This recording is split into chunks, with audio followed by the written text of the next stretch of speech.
Hello दोस्तों, स्वागत है हमारे चैनल पर। आप सभी दोस्तों को जय सिया राम, जय हनुमान।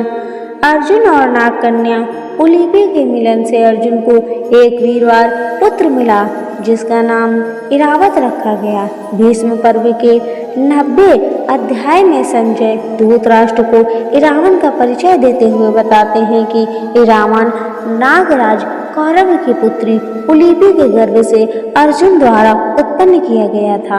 नागराज की वह पुत्री उलूपी संतानहीन थी। उसके मनोनीत पति को गरुड़ ने मार डाला था, जिससे वह अत्यंत दीन एवं दयनीय हो रही थी।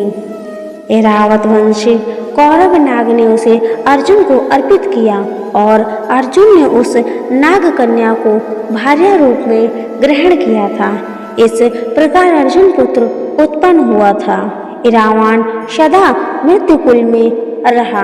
वह नागलोक में ही माता उलूपी द्वारा पाल पोष कर बड़ा किया गया और सब प्रकार से वही उसकी रक्षा की गई थी। ऐरावन भी अपने पिता अर्जुन की भांति रूपवान, बलवान, गुणवान और सत्पराक्रमी था। श्री कृष्ण ऐरावन का विवाह एक मान्यता के अनुसार अर्जुन के बेटे ऐरावन ने अपने पिता की जीत के लिए युद्ध में खुद की बलि दी थी।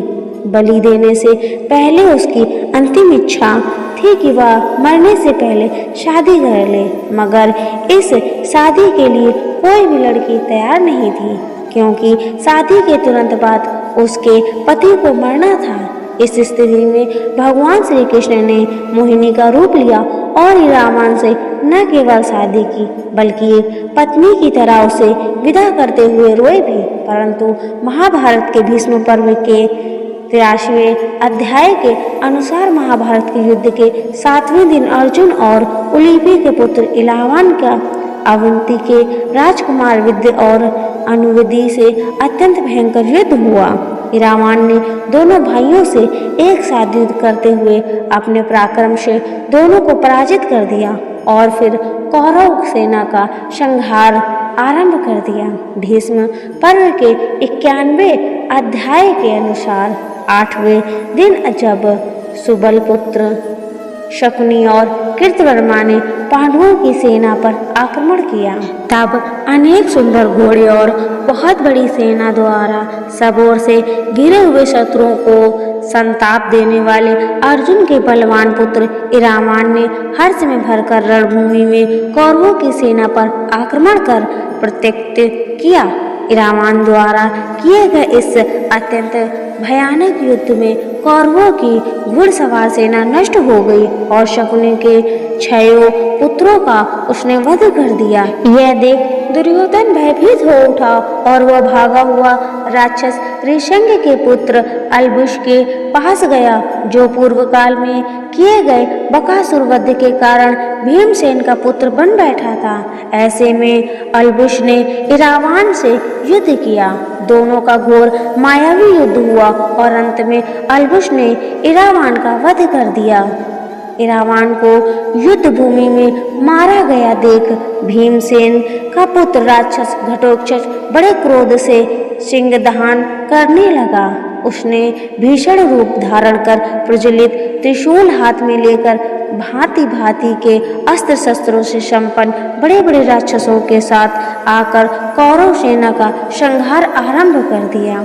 उसने दुर्योधन और द्रोणाचार्य से भीषण युद्ध किया। घटोत्कच और भीमसेन ने भयानक युद्ध किया और क्रुद्ध भीमसेन ने उसी दिन धृतराष्ट्र के 9 पुत्रों का वध कर ऐरावन की मृत्यु का प्रतिशोध ले लिया।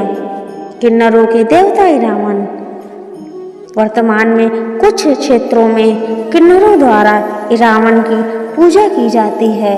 वर्ष में एक दिन ऐसा भी आता है जब किन्नर रंग बिरंगी साड़ियाँ पहनकर और अपने जूड़े को चमेली के फूलों से सजाकर ऐरावन से शादी करती हैं। हालांकि यह विवाह मात्र एक दिन के लिए होता है। अगले दिन ऐरावन देवता की मौत के साथ ही उनका वैवाहिक जीवन खत्म हो जाता है।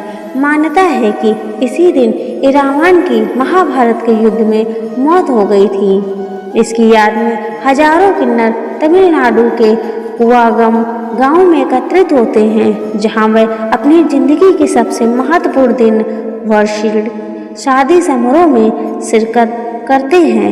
पौराणिक मान्यता अनुसार भगवान श्री कृष्ण ने औरत का रूप धारण कर नाग राजकुमार इरावन से शादी की थी। विलुपुरम जिले के इस गांव में रावण की पूजा कूथामद्वार के रूप में होती है। हजारों किन्नर रावण की दुल्हन के रूप में शादी समारोह में शिरकत करती हैं और मंदिर के पुजारी से उनकी गर्दन में कलावा बंधवाती हैं। मान्यता अनुसार महाभारत युद्ध में एक समय ऐसा आता है जब पांडवों की अपनी जीत के लिए मां काली के चरणों में स्वेच्छा रूप से किसी पुरुष की बलि हेतु एक राजकुमार की जरूरत पड़ती है। जब कोई भी राजकुमार आगे नहीं आता तो रावण खुद को इसके लिए प्रस्तुत कर देता है, लेकिन वह इसके साथ ही एक शर्त भी रख देता है कि वह अविवाहित नहीं मरेगा। इस शर्त के कारण यह संकट उत्पन्न हो जाता है कि यदि किसी राजा की बेटी या समान स्त्री से उसका विवाह किया जाता है कि वह तुरंत ही विधवा हो जाएगा। ऐसे में कोई भी पिता इरावत से अपनी बेटी की विवाह के लिए तैयार नहीं होता। तब भगवान श्री कृष्ण स्वयं मोहिनी के रूप में इरावन से विवाह करते हैं। इसके बाद रावण अपने हाथों से अपना शीश मां काली के चरणों में अर्पित कर देता है। रावण की मृत्यु के पश्चात श्री कृष्ण उसी मोहिनी रूप में काफी देर तक उसकी मृत्यु का विलाप भी करते हैं।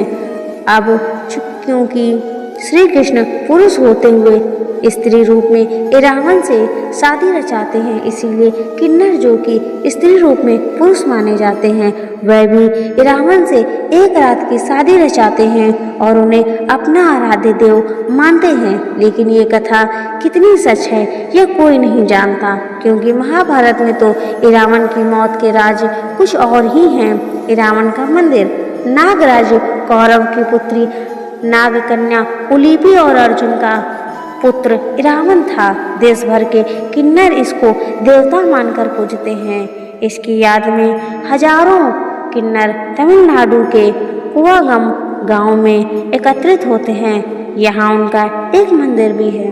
तो दोस्तों ये जानकारी कैसी लगी?